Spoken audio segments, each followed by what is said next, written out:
எண்ணமெல்லாம் சிறகடிக்கும், எண்களெல்லாம் வழி கொடுக்கும், எந்நாளும் ராஜமுகம், எளியோரின் ஏறுமுகம். எந்த நிலை வந்தாலும் வந்த நிலை மாறாத நமது Rajanilai. Rajanilai TV, channel of astrology.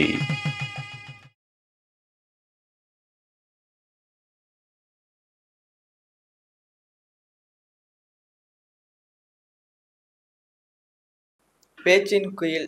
தனது யதார்த்த பேச்சால் அரங்கை அலங்கரிக்கும் பேச்சாளர், பல மேடை கண்டவர், ஜோதிட ரத்னா திருமதி எல்ஆர் திவ்யதர்ஷினி அம்மா அவர்களை திருமண தடையை விளக்கும் தெய்வ திருத்தலங்கள் என்ற அற்புத தலைப்பில் உரையாற்ற வருமாறு அன்புடன் அழைப்பதில் பெருமை கொள்கிறது நம் ராஜநிலை. ராஜநிலை சொந்தங்கள் அனைவருக்குமே என்னுடைய அன்பான இனிய மதிய வணக்கம். இப்போ பாத்தீங்கன்னா இன்னைக்கு எனக்கு கொடுத்துருக்கக்கூடிய தலைப்பு என்னன்னா, திருமண தடையை நீக்கக்கூடிய கோவில்கள் எது அப்படிங்கிறது.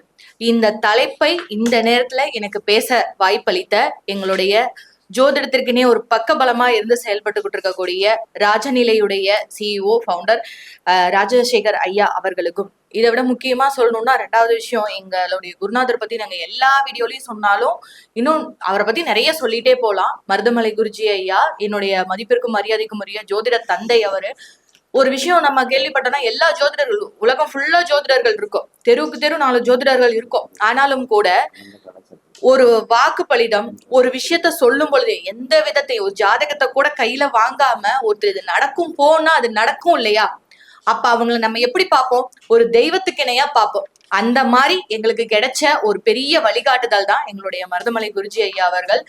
அவரை பத்தி இந்த அளவுக்கு நாங்க பெருமையா பேசுறதுங்கிறதுக்கு காரணம் விஷயம் இல்லாமலாம் இல்ல, சும்மா மேடைக்காக, பெருமைக்காக, ஒரு தலைப்புக்காக அப்படிங்கறதெல்லாம் கிடையாது. என்னுடைய லைஃப்லயே நிறைய விஷயங்கள்ல என்னை சார்ந்த நபர்கள்லயே சுத்தி இருக்கும் பொழுது அவர் சொன்ன நிறைய விஷயங்களை நாங்க பார்த்திருக்கோம். அதெல்லாம் ரொம்ப ஆச்சரியத்திற்குரிய விஷயம். சோ அதை பத்தி சொல்லணும்னா சொல்லிட்டே போறோம். அது இன்னொரு மேடையில் நான் கண்டிப்பா உங்களுக்கு சொல்றேன். அவருக்கும் என்னுடைய மிகப்பெரிய அன்பான வணக்கத்தை தெரிவித்துக் கொண்டு, மேலும் இந்த நிகழ்ச்சி இன்னைக்கு உலகம் ஃபுல்லா பரவி தெரிஞ்சிட்டு இருக்கு அப்படின்னா அதுக்கு நம்ம எடிட்டர்ஸ், தொகுப்பாளர்கள், இவங்க எல்லாருமே ஒரு மிகப்பெரிய சப்போர்ட். அவங்களுக்கும் என்னுடைய நன்றி கலந்த வணக்கத்தை தெரிவித்துக் கொண்டு, இவ்வளவு நாள் எங்களுக்கு ரொம்ப பெரிய சப்போர்ட்டா இருக்கக்கூடிய, தொடர்ந்து எங்களுக்கு ஒரு ஆதாரமா வலிமையா இயங்கிக் கொண்டிருக்கக்கூடிய மக்களாகிய உங்களுக்கும் நன்றி கலந்த வணக்கத்தை தெரிவித்துக் கொண்டு இன்னைக்கு நம்ம டாபிக் உள்ள போலாம். ஃபர்ஸ்ட் விஷயம், திருமண தடையாகிறதுக்கு பரிகார கோவில்கள். இது எளிமையா உங்களுக்கு புரியணும். என்னுடைய தாட் அதுதான். ஜோதிட ரீதியா இதுக்கு என்னென்ன தொந்தரவுகள் ஜாதகத்துல இருக்கு, அதுக்கு நீங்க என்ன மாதிரி கோவில்களை வழிபட்டா உங்களால ஈஸியா அதுல இருந்து விடுதலை ஆக முடியும் அப்படிங்கிறது தான். ஜாதகமே இல்லாதவங்களுக்கு கூட இப்ப நான் பேசக்கூடிய இந்த 20 நிமிஷம் உங்களுக்கு நிச்சயமா பயனுள்ளதா இருக்கும். ஃபர்ஸ்ட், சில பேருக்கு பாத்தீங்கன்னா நிறைய குடும்பத்துல அங்க ஜோதிடர்கள் அப்படிங்கறதே தாண்டியும் இந்த ஃபீல்டுக்குள்ள வராதுக்கு முன்னையும் குடும்பத்துல திருமணம் ஆகலைன்னா அந்த சம்பந்தப்பட்ட பையனோ பொண்ணோ அல்லது அவங்க ஃபேமிலியோ எவ்வளவு சஃபர் ஆகுறாங்க அப்படிங்கிறது நமக்கு நல்லாவே தெரியும். இன்னைக்கு ஜோதிடத்துக்குள்ள வந்ததுக்கு அப்புறம் ஒவ்வொருத்தருக்கும் ஒவ்வொரு விதமான பிரச்சனை. அதுவும் ஜென்ரேஷன் மாற மாற மாற என்னென்ன பிரச்சனை வருதுன்னா, கண்டிஷன்ஸ் அப்ளை. எனக்கு இந்த மாதிரி பொண்ணுதான் வேணும், எனக்கு இந்த மாதிரி பையன் தான் வேணும். இதை தாண்டி அப்பெல்லாம் அப்பா அம்மா எந்த பொண்ணை கையை நீட்டினாலும் கண்ணை மூடிட்டு கல்யாணம் பண்ணுவாங்க, லைஃபை ஓட்டுவாங்க. அப்படியே போயிட்டு இருந்த ஜென்ரேஷன் மாதிரி இப்ப என்ன ஆயிடுச்சுன்னா, நான் சொன்னாதான் அந்த பொண்ணு, அது ஃபேமிலி பார்த்தாலும் சரி அல்ல அவங்களே பார்த்துக்கிட்டாலும் சரி. இது கொஞ்ச நாள் போயிட்டு இருந்தது. இப்ப ஜென்ரேஷன் எப்படி இருக்குன்னா, ஃபேமிலிக்கு எனக்கு இந்த மாதிரி நபர் தான் மேரேஜ் பண்ணிக்குவேன்னு ஒரு ரூல்ஸ் செக்டார் வச்சிருக்காங்க. அப்படி மேரேஜ் ஆகி அந்த லைஃபை ரன் பண்றதுக்கு ஒரு ரூல் வச்சிருக்காங்க. அந்த ரூல்ஸ்ல சக்சஸ் ஆகி வர்றதுங்கிறது பெரிய டாஸ்கா இருக்கு. அது ஜென்ஸ்கா இருந்தாலும் சரி, அதாவது ஃபீமேல்கா இருந்தாலும் சரி. எப்படி மேடம் சொல்றீங்க அப்படின்னு கேட்டேன்னா, ஒரு சில விஷயத்துல டவுரி பிரச்சனையை மட்டுமே நான் பேசல. ஒரு கேரக்டர், எனக்கு இந்த கேரக்டர் மாதிரியான ஒரு பொண்ணை நான் திருமணம் பண்ணிக்கணும்னு நினைக்கிறேன், அப்படி பார்த்தனா நான் கல்யாணம் பண்ணிக்கிறேங்கிறாங்க. அதே மாதிரி ஒரு பொண்ணை பார்த்து கல்யாணம் பண்ணி பெத்தவங்க வச்சாலும் கூட, அல்லது பையனை கல்யாணம் பண்ணி வச்சாலும் கூட, கல்யாணத்துக்கு முன்னாடி அவ குணம் வேற மாதிரி இருந்தது, கல்யாணத்துக்கு அப்புறம் வேற மாதிரி இருக்கு அப்படிங்கிற ப்ராப்ளம் நிறைய வந்ததுனாலதான் இன்னைக்கு டிவோர்ஸ் கேஸ். இதெல்லாம் இல்லாம எனக்கு ஒரு நல்ல லைஃப் அமையணும். என்னுடைய ஜாதக கட்டத்துல எந்த பிரச்சனை இருந்தாலும் கூட எனக்கு அதெல்லாம் தீந்து என்னால கரெக்டா ஒரு சக்சஸ்ஃபுல்லான லைஃபை நான் லைஃப் லாங் வாழணும்னு நினைக்கிற யங்ஸ்டர்ஸ் இன்னைக்கு அந்த அளவுக்கு டெப்தா யோசிக்க ஆரம்பிச்சிட்டாங்க.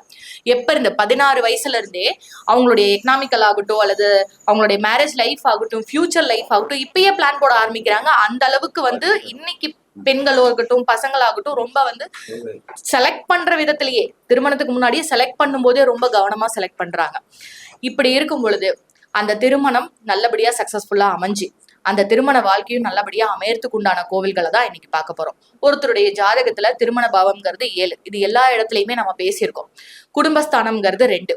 இப்போ ஒரு ஜாதகத்துல இந்த 7ஆம் பாவம் 2ஆம் பாவம் நல்லா இருக்கும் பட்சத்தில் மட்டும்தான் அவங்களுக்கு ஒரு நல்ல குடும்ப வாழ்க்கை அமையுது அப்படிங்கிறதே சொல்றோம். காரக கிரகமான செவ்வாய் சுக்கிரன், ஒரு பெண்ணுக்கு செவ்வாய் நல்லா இருக்கணும், சுக்கிரன் பசங்களுக்கு நல்லா இருக்கணும். செவ்வாய் சுக்கிரன் நல்லா இருக்குன்னு எப்படி கண்டுபிடிக்கிறது அப்படின்னா, அது ராகு கேது சனி இந்த மாதிரி இடங்கள்ல போய் நிக்காம இருந்தாலே அது நல்லா இருக்கு. 7ஆம் இடத்துலயும் அதே மாதிரிதான் ராகு கேது சனி அல்லது தீய கிரகங்களுடைய பார்வையில இல்லாம இருந்தாலே நல்லா இருக்கு. குறிப்பா பாத்தீங்கன்னா 7ஆம் இடத்துல எந்த லக்னமா வேணாலும் இருக்கட்டும், எந்த ராசியா வேணாலும் இருக்கட்டும், அவங்களுடைய திருமண ஸ்தானத்துல சனி பகவான் வந்து உட்கார்ந்துட்டாருனாலோ அல்லது சனி செவ்வாய் சேர்க்கை இருக்குனாலோ அவங்களுக்கு திருமணம் ரொம்ப தாமதப்படுது. இவங்களுக்கெல்லாம் பாத்தீங்கன்னா ஒரு நீங்க பெண் ஜாதகமா இருந்தா ஒரு 21 வயசுலயும், ஆண் ஜாதகமா இருந்தா ஒரு 24 வயசுலயும் நீங்க மாப்பிள்ளை பார்க்க பெண் பார்க்க ஆரம்பிச்சீங்கனாலே கிட்டத்தட்ட 29 30 அந்த ரேஞ்சில தான் திருமணம் ஆகுது. அவங்களுக்கு மனசுக்கு பிடிச்ச வாழ்க்கை அமையுது. 2வது இன்னொரு காரக கிரகம் அப்படின்னு பாத்தீங்கன்னா 7ல சந்திரன் இருக்கவங்களுக்கு திருமண வாழ்க்கை அமையறதுல நிறைய தடைகள் இருக்கு. இதோட மாந்தி சேர்ந்ததுன்னா இன்னும் கொடுமையான காலகட்டமா இருக்கு. இந்த மாதிரி நபர்கள் முதல்ல பொதுவா திருமணம் ஸ்தானம் என்ன நிலையில இருந்தாலும் சரி, ராகு கேது சனி ராகு சனி கேது செவ்வாய் ராகு செவ்வாய் கேது எது இருந்தாலும் சரி, சுக்கிரன் ராகு சுக்கிரன் கேது கலத்திர தோஷம் தாரதோஷம் எது மாதிரி அமைப்பு இருந்தாலும் சரி, நீங்க போக வேண்டிய கோவில் அப்படின்னு பாத்தீங்கன்னா முதல்ல மேல்மலையனூர் அங்காளம்மன் கோவில். இந்த கோவில்ல நான் எதுக்கு முதல்ல சொல்றேன் அப்படின்னு பாத்தீங்கன்னா, எல்லா விதமான சகல தோஷமும் நிவர்த்தியாக கோவில்னு தமிழ்நாட்டுல சில கோவில்கள் இருக்கு. நம்ம நாட்டிலேயே நம்மளாலேயே திருத்திக்கக்கூடிய சில கோவில்கள் இருக்கு. இந்த இடத்துக்கு நீங்க போகும்போது உங்க ஜாதகத்துல மாந்தியில இருந்து இல்ல இன்னும் என்ன தீய கிரகங்களா வேணாலும் இருக்கட்டும், ராகு கேதுவால வர்ற பிரச்சனையா இருக்கட்டும் அல்லது பிரம்மகத்தியா இருக்கட்டும், வேற எது வேணாலுமே இருக்கட்டும், இந்த தோஷங்கள் எல்லாத்தையுமே மேல்மலையனூர் அங்காளம்மன் கோவில்ல நிவர்த்தி ஆகுது. ஏன்னா அந்த ஆலயத்துல இருக்கக்கூடிய அம்மன் புற்றுருவா சுயம்பா எழுந்து நின்னாங்க. அது மட்டும் அல்ல, சிவன் வந்து பிரம்மரால ஏற்பட்ட அந்த சாபத்தினால பிச்சாண்டியா தெரிஞ்ச அவங்களுடைய சாபத்தை தீர்த்து அம்மன் தன்னுடைய துணைவருடைய சாபத்தை தீர்த்து அந்த இடத்துல சுமங்கலியா அமர்ந்து இருக்கிறதுனால ராகு கேதுனால வர்ற பிரச்சனையாகட்டும், பிரம்மஹத்தினால வர்ற பிரச்சனையாகட்டும், மாந்தி தோஷத்தினால வர்ற பிரச்சனையாகட்டும், எல்லாத்தையுமே சரி செய்யக்கூடிய அம்மனா மேல்மலையனூர்ல அமர்ந்திருக்காங்க. அந்த இடத்துக்கு பெண்கள் ஆண்கள் போய் உங்களுடைய வயது எத்தனையோ அத்தனை தீபங்கள் ஏற்றி அமாவாசையிலயோ அல்லது பௌர்ணமியிலயோ, இந்த நாட்கள்லாம் கொஞ்சம் அமாவாசையெல்லாம் ரொம்ப கூட்டமா இருக்கும். சோ வெள்ளிக்கிழமை நீங்க கூட எடுத்துக்கலாம், வெள்ளி செவ்வாய் நாட்களை கூட நீங்க எடுத்துக்கலாம். தொடர்ந்து 3 முறையாவது இந்த கோவிலுக்கு போயிட்டு வரணும். வேற அதாவது கல்யாணத்துக்காக போறீங்கன்னா கல்யாணத்துக்காக வேண்டிட்டு வரணும். அதை விட்டுட்டு இன்னும் எனக்கு பணம் வேணும், கடன் அடையணும், இன்னும் நிறைய நம்ம மனுஷங்களுக்கு தேவைகள் மட்டும் என்னைக்குமே இருந்துகிட்டே தான் இருக்கும். ஒன் பை ஒன் இதை விட பெட்டர்னு போய்கிட்டே தான் இருக்கும். அந்த மாதிரி இல்லாம எனக்கேத்த வாழ்க்கை துணைய எனக்கு அமைச்சு கொடுமா அப்படின்னு வேண்டி உங்களுடைய வயது இன்கேஸ் ஒரு 30 இருக்கு அல்லது 27 24 என்ன எண்ணிக்கையில் உங்களுக்கு அந்த கோயிலுக்கு போகும்போது வயது இருக்கோ அத்தனை நெய் தீபங்கள் ஏற்றி நீங்க வழிபட்டு வந்தீங்கன்னா இதை 3 டைம் நீங்க கண்டிப்பா போகணும். எந்த பரிகார ஸ்தலம் இப்ப நான் சொல்ல போறது எல்லாமே ஒரு 3 முறையாவது நீங்க போயிட்டு வந்தா உடனடியா பலன் கிடைக்கும். போய் விளக்கேத்தி கும்பிட்டு வந்தா சகல விதமான திருமண தோஷம் அப்படிங்கிறது நீங்கும். 2வது இதற்கு இணையான ஒரு கோவில் இருக்கு, நித்திய கல்யாண பெருமாள் கோவில். அதாவது இந்த கோவில்ல என்ன சிறப்பு அப்படின்னு பாத்தீங்கன்னா, அந்த கோவில்ல இருக்கக்கூடிய பெருமாள் அம்பாளோட 360 நாட்களுமே திருமண கோலத்திலேயே காட்சியளிப்பார். அதுதான் அந்த கோவில்ல இருக்கக்கூடிய மிகப்பெரிய சிறப்பு அப்படின்னு சொல்லலாம். அங்க வந்து காலப முனிவர், இதோட கதை என்னன்னு பாத்தீங்கன்னா 360 நாள் ஏன் அவர் கல்யாண கோலத்திலேயே இருக்காரு அப்படின்னு பாத்தீங்கன்னா, காலப முனிவருக்கு 360 மகள்கள். அவருடைய வேண்டுதலுக்கு இணங்க ஒவ்வொருத்தரையா பெருமாள் திருமணம் செஞ்சுக்கிட்டே வந்திருக்காரு. அந்த 360 நாளும் முடிஞ்ச அந்த காலகட்டத்துல 360 பேருமே 360 பெண்களுமே ஒன்னா சேர்ந்து அம்மனா அங்க உருவெடுத்தாங்க. அதாவது மகாலட்சுமியோட அவதாரமா அங்க உருவெடுத்ததுனால பெருமாள் 360 நாளுமே வந்து பாத்தீங்கன்னா அதாவது வருஷம் ஃபுல்லாவுமே திருமண கோலத்தோட காட்சி அளிக்கிறாரு. இந்த கோவிலுக்கு போய் அங்க இருக்கிற பெருமாளுக்கு நீங்க ஒரு மாலை சாத்துனீங்கன்னா ரொம்ப ரொம்ப நல்லது. இன்கேஸ் பக்கத்துல ஏதாவது இருக்கீங்க அப்படிங்கிற பட்சத்துல நீங்க இந்த பெருமாள் கோவிலுக்கு ஒரு 48 நாள் தொடர்ந்து போங்க, தீபம் போடுங்க, பிரகாரத்தை கொடிமரத்தோட சேர்த்து சுத்துங்க, நிச்சயமா உங்களுக்கு திருமண பாக்கியம் அமைஞ்சே தீரும். இது வரைக்கும் எத்தனையோ பரிகாரம் பண்ணிட்டேன் மேடம், இதெல்லாம் எனக்கு எங்க சக்சஸ் ஆக போகுது, அந்த மாதிரி விரக்தி தன்மைக்கு போகாதீங்க. நீங்க செய்யக்கூடிய பரிகாரங்கள் என்ன பண்ணும்னு பாத்தீங்கன்னா சரியான காலத்துக்காக வெயிட் பண்ணும். அப்ப சரியான காலத்துக்காக வெயிட் பண்ணணும்னா நான் பரிகாரமே பண்ண தேவையில்லையே, நான் வெயிட் பண்ணிட்டே போயிடுவேனே நீங்க சொல்லலாம். ஒரு பரிகாரம் நீங்க பண்றீங்க, உங்களுக்கு வந்து உங்க ஜாதகத்துப்படி ஒரு 4 வருஷம் கழிச்சுதான் உங்களுக்கு திருமணம் ஆகுதுன்னு வச்சு இருக்குது அப்படின்னு விதி இருக்குன்னா, அந்த பரிகாரத்துடைய வேல்யூ ஆனது உங்களுக்கு அதோட கால அளவு குறைக்கும். ஒரு வருஷத்துலயோ 2 வருஷத்துலயோ நிச்சயமா உங்களுக்கு திருமண பாக்கியம் அப்படிங்கறத அமைச்சு கொடுக்கும். ரெண்டாவது வந்து பாத்தீங்கன்னா, அதே மாதிரி அடுத்தது இந்த மாதிரி பரிகாரம், இப்ப நம்ம சொல்றது வந்து பிரார்த்தனை தான் சொல்லிட்டு இருக்கோம். நான் எந்த பரிகார பூஜையுமே சொல்லல. முதல்ல நம்ம வைக்கிற நம்பிக்கை, கடவுள் மேல வைக்கிற நம்பிக்கை, அவர்கிட்ட அடையிற சரணாகதி, இதை தாண்டி ஒரு பரிகாரம் வேலை செய்யுமா அப்படின்னு எனக்கு தெரியல. முழு நம்பிக்கையோட ஒரு பக்தன் போய் ஒரு தெய்வத்துக்கிட்ட வேண்டனானா அது 100% நல்லபடியா நடக்கும். அதுக்கு வீட்லயே நம்ம என்ன பண்ணணும்னா, பெத்தவங்களுடைய ஆசீர்வாதம், குருமார்களுடைய ஆசீர்வாதம் கண்டிப்பா வேணும். நீங்க யார உங்களுடைய குருவா ஏத்துக்கிறீங்களோ, அது தெய்வமா இருக்கலாம், அல்லது ஒரு மனிதனா இருக்கலாம், அல்லது சித்தருடைய ஜீவசமாதியா இருக்கலாம், இவங்களுடைய வழிகாட்டுதல் உங்களுக்கு இருக்கு அப்படின்னா, அது முன்னோர்களை கூட நீங்க உங்களுடைய குருவா மனசுல ஏத்துக்கிட்டு கும்பலாம், அது தவறு இல்லை. இவங்களுடைய ஆசீர்வாதம் கூட இருக்கும் பொழுது உங்களை அந்த விதி எந்த விதத்திலையும் துன்புறுத்தாம சரியான பாதையில கூட்டிட்டு போகும் அப்படிங்கறதுல மாற்று கருத்தே கிடையாது. ரெண்டாவது வந்து பாத்தீங்கன்னா, ஆதிசங்கரர் ஸ்ரீ சக்கரத்தை அம்பாளுடைய கோபம் தனிய காலில் பதித்த இடமான பக்ரகாளி அம்மன் திருக்கோவில். இந்த கோவில்ல பௌர்ணமிக்கு தீபம் ஏத்துவாங்க. மேக்சிமம் பாத்தீங்கன்னா காளியம்மன் கோவிலுக்கு இதுக்கு எதுக்கு வருவாங்கன்னா, அந்த மாயம் மந்திரம், அப்புறம் செய்வினை கோளாறு, இந்த மாதிரி இருக்கிறதெல்லாம் சொல்லி அந்த நேரத்துல இருந்து அந்த எல்லையில போய் உட்கார்ந்தா அந்த காளியம்மன் அந்த இதை தீத்துருவாங்க அப்படிங்கிற ஒரு விஷயம் ஒண்ணு இருக்கு. ஆனா அதை விட முக்கியமான விஷயம் என்னன்னா, ராகு கேதுனால ஒரு ஜாதகம் பாதிக்கப்பட்டு திருமணம் ஆகாம ரொம்ப கஷ்டப்பட்டுட்டு இருக்காங்க, இல்ல ஃப்ரெண்ட்ஸுங்க சுத்தி இருக்கிறவங்களே வரன் அமைய வரும் பொழுது தேவையில்லாத பேசி கெடுத்து விட்டுறாங்க அப்படிங்கிறவங்க பக்ரகாளி அம்மன் கோவிலுக்கு பௌர்ணமி நாள் அப்ப 3 மாதம் போய் அங்க நைட்ல தங்குங்க. தங்க முடியலனாலும் பரவாயில்ல, அந்த தீப ஜோதி எரியற வரைக்குமாவது அங்க நின்று பாத்துட்டு வாங்க. 100% ராகு கேதுனாலேயோ அல்லது நீங்க நினைக்கிற மாதிரி ஏதாவது நெகட்டிவ் எனர்ஜினாலேயோ பிரச்சனை இருந்தால் கட்டாயமா அந்த தோஷமானது நீங்கி உங்களுக்குன்னு எல்லாருக்குமே பாத்தீங்கன்னா, சிவன் அவதரிக்கும் போதெல்லாம் சக்தியும் அவதரிச்சார் ஏதோ ஒரு ரூபத்துல. அதே மாதிரி பெருமாள் வரும்போதெல்லாம் லட்சுமியும் அவதரிச்சாங்க. அதே மாதிரி ஒரு ஆண் ஒரு அவதரிச்சு வரும்போது எல்லாமே அவனுக்கான துணை அப்படின்னு ஒண்ணு எழுதப்பட்டிருந்தா அவங்களும் பின்னாடியே வந்துருவாங்க. சரிங்களா? அந்த உங்களுக்கான நபர் யார் அப்படிங்கறத அந்த தெய்வம் கண்டிப்பா காட்டி கொடுக்கும். இன்னொன்னு, எல்லாருக்கும் தெரிஞ்ச மிகப்பெரிய அற்புதமான ஸ்தலமான நம்ம பவானி சங்கமேஸ்வரர் கோவில். இந்த கோவிலுக்கு, இந்த பவானி சங்கமேஸ்வரர் கோவிலை பத்தி சொல்லணும்னா நிறைய சொல்லிக்கிட்டே போலாம். அங்க இருக்கக்கூடிய விநாயகருக்கு 48 குடம் தண்ணி ஊத்தி வேண்டிக்கிட்டாலே அவங்களுக்கு திருமணம் சார்ந்த பிரச்சனைகள் எல்லாமே விலகிருங்கிறது பாரம்பரியமான நம்பிக்கை. இந்த இடமே பாத்தீங்கன்னா, இப்ப நம்ம பேசிட்டு இருக்கிறது பவானி கோவிலுக்கு பக்கத்திலேயே இருக்கிற ஆபீஸ் தான், நீங்க நியர்பைலயே இருக்கு. இந்த இடம் எல்லாமே லிங்கமா அமர்ந்ததா அந்த காலத்துல சொல்லுவாங்க. சரிங்களா? இதனாலதான் இந்த இடத்துல வந்து குண்டம் மிதிப்பாங்க இல்லையா, அதாவது அக்னிகுண்டம், பூ மிதித்தல்னு சொல்லுவாங்க இல்லையா, அந்த மாதிரி எந்த ஏற்பாடும் இங்க செய்யறது இல்லை.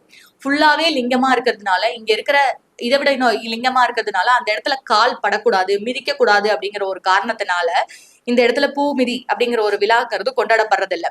இதுல இன்னொரு முக்கியமான விஷயம்னா, 3 நதிகள் சங்கமிக்கக்கூடிய அற்புதமான இடம். முதல்ல சிவனும் சக்தியும் எங்க சேர்ந்திருந்தாலும், 2 பெரும் சக்திகள் எங்க சேர்ந்திருந்தாலும் அங்க வைப்ரேஷன் ஜாஸ்தியா இருக்கும். இங்க வந்து பாத்தீங்கன்னா, சிவன் பார்வதிய திருமணம் பண்ண அந்த கோலத்தோட இருக்கிறது மட்டும் இல்லாம பிளஸ் பெருமாள் விஷ்ணுவும் இங்க இருக்காரு. இது எங்கெங்க இருக்குன்னு பாத்தீங்கன்னா, 2 சக்திகள், மிகப்பெரிய சக்திகள் ஒன்று சேரக்கூடிய இடம்னு பாத்தீங்கன்னா, திருச்செங்கோடு அர்த்தநாரீஸ்வரர் இருக்கு இல்லையா, அங்க வந்து சிவன் ஆணும் பெண்ணுமா பாதி பாதியா நிப்பாங்க. இந்த இடத்துல மிகப்பெரிய விதியையே மாத்தக்கூடிய சக்தி 2 பெரும் சக்திகள் சேர்ந்த இடத்துல கண்டிப்பா நடக்குங்க. அதுல ஒண்ணுதான் திருச்செங்கோடு. திருச்செங்கோடும் திருமண தடையை நீக்கக்கூடிய ஒரு இடம் தான். அது இல்லாம அதுவும் ராகு கேதுக்கு அங்க பாத்தீங்கன்னா ஆதிசேஷனே அங்க இருப்பாரு. உள்ளேயும் பெரிய புற்றூர் இருக்கும். நீங்க வாசப்படி ஏறும்போதும் பாத்தீங்கன்னா மிகப்பெரிய நாகம் ஒண்ணு இருக்கும். அங்க தீராத விதிங்கிறதே கிடையாது. நீங்க திருச்செங்கோடு மலை நியர்பைல இருக்கிறவங்க நீங்க பாத்துக்கலாம். பவானி சங்கமேஸ்வரர் கோவில்லையும் பாத்தீங்கன்னா, இங்கேயும் சிவனும் விஷ்ணுவும் ஒரே சந்நிதியில காட்சி கொடுப்பாங்க. இதே மாதிரி இன்னொரு இடத்துல அப்படின்னு பார்க்கும் பொழுது, பழமையான ஸ்தலம் அப்படின்னு பார்க்கும்போது, சங்கரன் கோவில்ல சிவனும் விஷ்ணுவும் பாதி பாதியா காட்சி கொடுப்பாங்க. இதெல்லாம் மிகப்பெரிய ஸ்தலம், ரொம்ப அற்புதமான ஸ்தலம். பொதுவா கலியுகத்துல வந்து பாத்தீங்கன்னா, மலை மேல இருக்கக்கூடிய தெய்வங்கள், தண்ணி அதிகமா இருக்கக்கூடிய தெய்வங்கள், யுத்த பூமியில இருக்கக்கூடிய தெய்வங்களுக்கு பவர் ஜாஸ்தி. பொதுவாவே ஒரு கல்யாணமானது நடைபெறும் பொழுது ஏதாவது சிக்கல் ஆயிடுச்சு அல்லது 2வது திருமணத்துக்கு போறாங்க அப்படிங்கும்போது ஜாதகர்கிட்ட பயந்துகிட்டே வருவாங்க. ஏன்னா ஃபர்ஸ்ட் கல்யாணம் பொருத்தமெல்லாம் பார்க்காம பண்ணியிருப்பாங்க, அல்லது ஏதோ ஒரு சூழ்நிலை அவங்களுக்கு தப்பா அமைஞ்சிருக்கும். 2வது வரும்போது இந்த வாழ்க்கையாவது காப்பாத்திக்கணுங்கிறதுக்காக விழுந்து விழுந்து ஜாதகம் வைப்பாங்க. அப்ப நல்லா தெரிஞ்ச ஜோதிடர்கள் சொல்ற விஷயம் என்னன்னா பாத்தீங்கன்னா, ஒரு மலை மேல இருக்கிற கோவில்ல கூட்டிட்டு போய் தாலி கட்டுங்க. இந்த விஷயத்த நிறைய பேர் பரிந்துரைப்பாங்க. ஏன்னா இந்த கலியுகத்தில் ஜலம் அதிகம் இருக்கக்கூடிய இடம், மலை பிரதேசங்கள்ல இருக்கக்கூடிய இடத்துக்கு அந்த வலிமைங்கிறது அதிகமா இருக்கு. அதனாலதான் முருகன் கோவிலுக்கு இப்ப கூட்டம் கூட்டமா போறாங்க இல்லையா, முருகன் கிட்ட வேண்ட நடந்துருச்சு அப்படின்னு திருச்செந்தூர் போறாங்க, பழனி போறாங்க, இந்த மாதிரி மலையை நோக்கி இருக்கக்கூடிய கோயில் திருப்பதி போறாங்க, இது அண்ணாமலையார் கோவிலுக்கு போறாங்க, திருவண்ணாமலை, இந்த மாதிரி மலை மேல் இருக்கக்கூடிய கோவிலுக்கு அந்த சக்திங்கிறது பயங்கர ஜாஸ்தியா இருக்கிறதுனால இந்த திருமண தடை நீக்கக்கூடிய உங்க ஜாதகத்துல ராகு கேதுவா இருந்தா நீங்க வக்ரகாளி அம்மன் கோவிலுக்கு போகலாம். இதே நீங்க ஒரு முருக பக்தரா இருக்கிறீங்கன்னு வச்சுக்கோங்களேன், அறுபடை வீடுகள்ல திருப்பரம் குன்றத்துக்கு நீங்க போறது ரொம்ப ரொம்ப ரொம்ப சிறப்பு. போய் உங்க கையால ஒரு மாலை வாங்கி கொடுங்க. அது என்ன மாலை? சாதா மல்லிப்பூ மாலை, ரோஜா பூ மாலை, இந்த மாதிரி வாங்கி கொடுங்க. முடிஞ்சா உங்களால அறுபடை வீட்டுக்கும் போக முடியும் அப்படிங்கிற சூழ்நிலை இருக்கவங்க, வசதி வாய்ப்பு படைச்சவங்க, மாசம் ஒரு கோவிலா கூட எடுத்து அறுபடை வீட்டுக்கும் நீங்க போயிட்டு வாங்க பாருங்க. உங்களுக்கு உண்டான வாழ்க்கை துணை அமைஞ்சே தீரும். இது என்னுடைய கடவுள் தந்த அந்த சின்ன அனுபவத்துல நான் கத்துக்கிட்ட விஷயம். இதை நான் பார்த்துட்டு இருக்கேன், கண் கூட இன்னமும் பார்த்துட்டு இருக்கேன். அதே மாதிரிதான் அதே மாதிரி உத்தரகோசமங்கை மிகப்பெரிய புனிதமான ஸ்தலம். புண்ணியம் பண்ணாம அந்த இடத்துல காலே வைக்க முடியாது. அங்க இருக்கிற வராகி அம்மனையும் அங்க இருக்கக்கூடிய சிவபெருமானையும் தரிசிச்சுட்டு வாங்க. நிச்சயமா உங்களுக்கு இதெல்லாம் நான் இத்தனை கோயில் சொல்றீங்களே, இத்தனை கோயிலுக்கு எப்படி போறதுன்னு நினைக்காதீங்க. உங்களுக்கு நியர்பைல இருக்கக்கூடிய எந்த கோவில் பக்கமா இருக்கோ அதை நீங்க செஞ்சீங்கனாலே போதுமானது.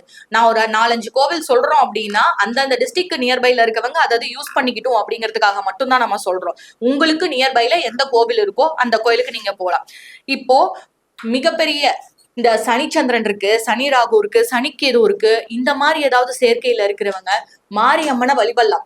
சமயபுரம் மாரியம்மன் வழிபாடு, புன்னைநல்லூர் தஞ்சை மாரியம்மன் வழிபாடெல்லாம் பாத்தீங்கன்னா உங்களுக்கு எக்ஸ்ட்ராடினரியா.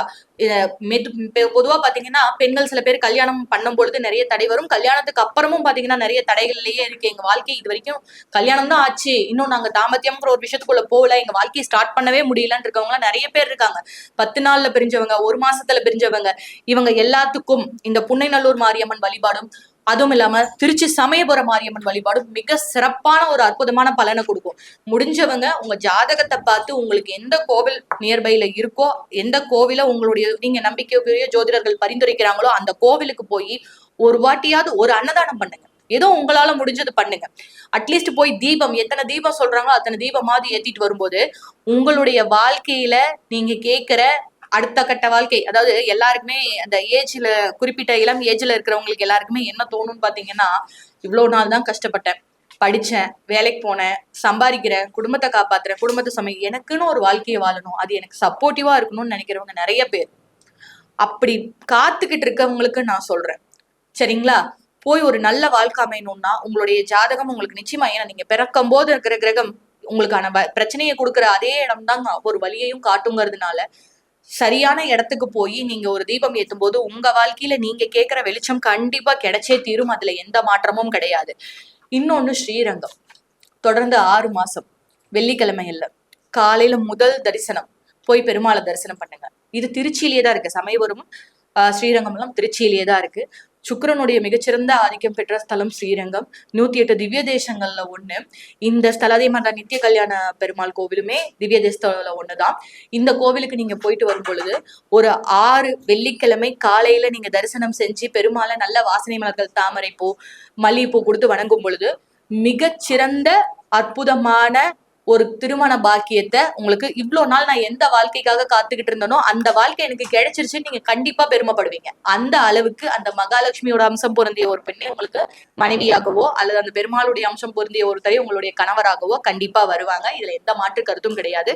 இத்தனை விஷயங்களும் எனக்கு கிடைக்குது அப்படின்னா ஒரு பக்கம் நான் வணங்கும் கடவுளுடைய அனுகிரகம், அந்த கடவுள் இதுதான் உனக்கு வழிகாட்டிய என்னுடைய குருநாதர் மருதமலை குருஜி ஐயாவுடைய அனுகிரகம். அவரு அவ்வளோ என்னை பொறுத்த வரைக்கும் என்னன்னா, அவரு எவ்வளவு விஷயங்களை ஈஸியா டேக் அவுட் பண்ணி வந்திருக்காரு. நான் பாக்குறதுல இதெல்லாம் நடக்குமா, நான் இப்பதான் பாக்குறேன். அதனால எனக்கு ஆச்சரியமா இருக்கு. அப்படி இருக்கக்கூடிய ஒரு நபர் என்ன மகளேன்னு கூப்பிடுறது நான் எந்த ஜென்மத்துல செஞ்ச புண்ணியம்னே எனக்கு தெரியல. சில விஷயங்கள்ல மட்டும்தான் நான் பெருமைப்படுவேன். எல்லாத்துக்கிட்டையும் போய் நான் நிக்க மாட்டேன், எல்லா இடத்துலயும் நான் பண்ண மாட்டேன். ஏன் நான் குருநாதர்னு சொல்றதுக்கு யோசிக்கிறேன்னா, எனக்கு குரு 8ங்கிறதுனால யார குருநாதர்னு நான் நம்புறேனோ அந்த இடத்துல இருந்து நான் கொஞ்சம் விலகி போயிடுறேங்கிறதுனால நான் அவர் வார்த்தைக்கு வார்த்தை அப்பா அப்பான்னு கூப்பிடுறேன். எனக்கு சூரியன் நல்ல இடத்துல இருக்காருங்கிறதுனால அவர் வாயில இருந்து வரும்போதே மகளே அப்படின்னு சொல்ற அந்த வார்த்தை எனக்கு உண்மையிலேயே கோடி ரூபாய் இன்னும் நான் எவ்வளவு சம்பாதிச்சாலும் கூட அதுக்கு ஈடே ஆகாது. உண்மையாவே அவருக்கும் நான் நன்றி கடன் பட்டிருக்கேன். மக்களாகிய உங்களுடைய வரவேற்புக்கு நான் மிக மிக மிக நன்றி கடன் பட்டிருக்கேன். அது என்னைக்குமே எது செஞ்சாலும் ஈடாகாது. நிச்சயமா இந்த ஸ்தலங்கள் உங்களுக்கு நியர்பைல எந்த கோவில் இருக்கோ அதை பயன்படுத்திக்கோங்க. ஜாதகமே இல்லாதவங்களுக்கு கண்டிப்பா பயன்படும். அப்படி இருக்குங்கிறவங்க ஒன்ஸ் உங்களுக்கு நம்பிக்கைக்குரிய ஒரு ஜோதிடரை பார்த்து ஒரு நல்ல நாள்ல உங்களுக்குரிய நாள்ல போய் நீங்க செய்யும் போது இன்னும் கூடுதல் முன்னேற்றம், இன்னும் கொஞ்சம் சிறப்பா வேலை செய்யறதுக்கான வாய்ப்பு இருக்குன்னு சொல்லி இந்த வாய்ப்பளித்த அனைவருக்குமே நன்றி கூறி விடைபெறுகிறேன். நன்றி, வணக்கம்.